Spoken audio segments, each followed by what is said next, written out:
বিশ্বাস করেন ভাই, আমি মাথা ছুঁয়ে বলতেছি, আল্লাহর মসজিদের কসম, আল্লাহর কোরআনের কসম।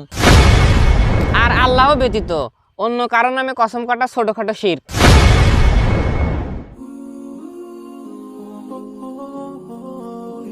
আরে সবুজ ভাই, কি অবস্থা?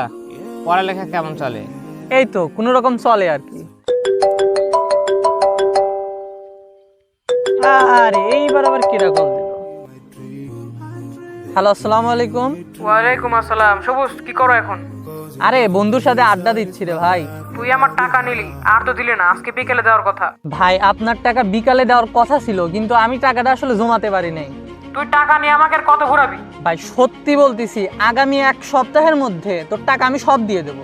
তোর মতো চিটার বাটপারদের কথা আমি বিশ্বাস করি না। বিশ্বাস করেন ভাই, আমি মাথা ছুঁয়ে বলতেছি, আল্লাহর মসজিদের কসম, আল্লাহর কোরআনের কসম, আপনার টাকাটা আমি সময় মতো দিয়ে দেবো। ঠিক আছে, কথাটা যেন মনে থাকে। ঠিক আছে ভাই, কথা মনে থাকবে, সমস্যা নেই। এ ভাই, আপনি কলেজে কি বললেন? কি হলো ভাই? আমি আবার কি বললাম? প্রথম কথা হলো আপনি ওয়াদা দিয়ে ওয়াদা রাখেন না। দ্বিতীয় কথা হলো আপনি কোরআনের কসম, মসজিদের কসম এগুলো কাটতেছেন। এগুলো কি? তার কাছে যদি আমি কসম না কাটতাম, সে আমাকে মেরেই ফেলতো ভাই। আপনার যদি কসম কাটতে হয় তাহলে আল্লাহর নামে কাটেন, নাহলে চুপ করে থাকেন।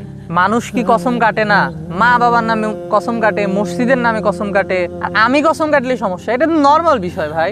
আরে মানুষ তো কসম কাটে না বুঝে। এগুলোর নামে কসম কাটলে কি হয় জানেন? আরে কি সমস্যা, বলেন বলেন। তাইলে শোনেন, রাসূলুল্লাহ সাল্লাল্লাহু আলাইহি সাল্লাম বলেছেন যে সাবধান, তোমরা তোমার রব ব্যতীত অন্য কারো নামে কসম করো না। আমি আপনাকে প্রথমেই বলেছিলাম যে যদি কসম কাটতেই হয় আল্লাহর নামে কাটতে হবে, অথবা চুপ করে থাকতে হবে। আর আল্লাহ ব্যতীত অন্য কারো নামে কসম কাটা ছোটখাটো শিরক। আরে আমি তো জানি না, এসব বিষয় নিয়ে সতর্ক থাকা উচিত। আল্লাহ আমাকে মাফ করুক ভাই।